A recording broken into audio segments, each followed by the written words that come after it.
Don't miss the best moments of the biggest mornings. Good morning. Energy. Breakfast Club. Waking you up weekdays from 6. The area now, Metikio Vida. By now, you've probably seen the video online trending of someone fighting a policeman. So no one knows the full story. Inakanika alikuwa dere. Yeah. Alikuwa kihandwa na karao makarao wawili, and one of them actually had is that an AK-47? He actually had an AK-47, and this man was fighting, this civilian was fighting the police officer mpaka ikafika extent ya akamwangusha, and it's madness. Boniface Mwangi, the renowned activist, unimsi amepigana makarao fighting for our rights. Yeah. Ali react to that video, and he's warning members of the public. Anasema acha kwa umekasirika aje, please do not engage police officers in a fight. Yali sema kuna time yenye alifanya hivyo. He narrated his personal experience. This is Boniface Mwangi, the fearless Boniface Mwangi. Yali sema, I once did this in self-defense, Palivo City Hall, on an AP officer. They ganged up, they dragged me into the basement, chained my hands onto a box, and they beat me until my saliva dried. Now, I don't know what level of kupigwa. Miss Jaipigwa mpaka mate kakauka. Yeah. But that sounds scary.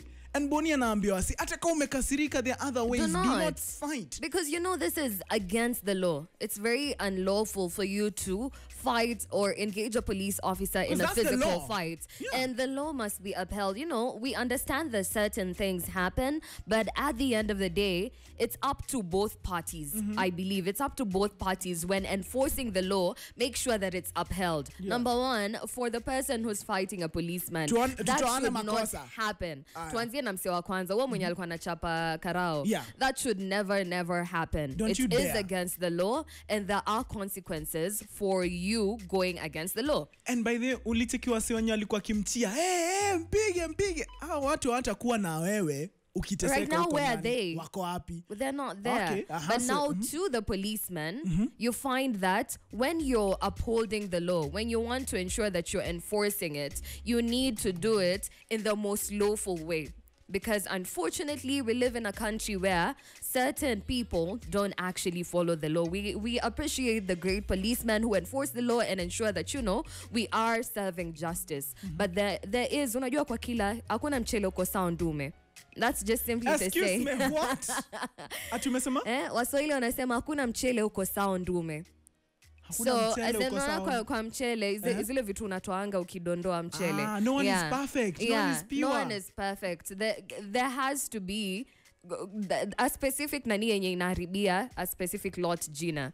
Can I say? Yeah. Can I say kwa makarao? Tumetoa mse makosa. Because that's illegal, utapigwa, things utapelekwa kotini, utaenda jela. Exactly. For the cops as well, do things in a lawful way. Yeah.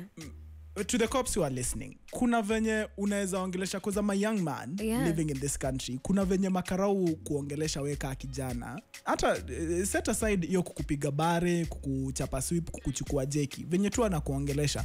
Ushaongeleshwa na mtu ukafeel ni kama wewe si binadamu. Exactly. Ushaongeleshwa na mtu akakwambia wewe kijana unapiga unaulizwa. Instead of just asking me, cause kwanza ukipatikana usiku ukitembea, maybe umetoka gig late. Yeah. Badala ya karau kukuuliza tu ni aje umetoka wapi, kunaenda aje, enda home. Acha kuwa hapa hivi. Karao anakuja na kutusi na kupiga.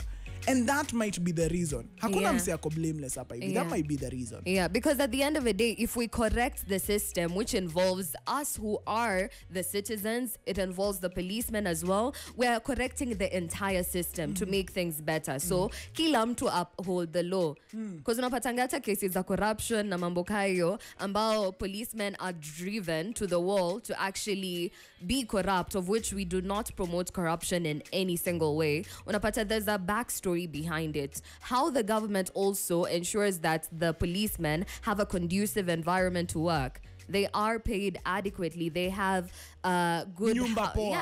exactly. Yeah. So it starts with everyone. It's a collective responsibility from the government to the policemen to uphold the law and enforce it in the best way possible, and us as citizens to ensure that, you know what, we're doing the right thing. Meskia. Anyway, Nikita Kering, so you come through to be about your ex. The Energy Breakfast Club does what? It bounces. Let's go. Yeah. Show me that hit music.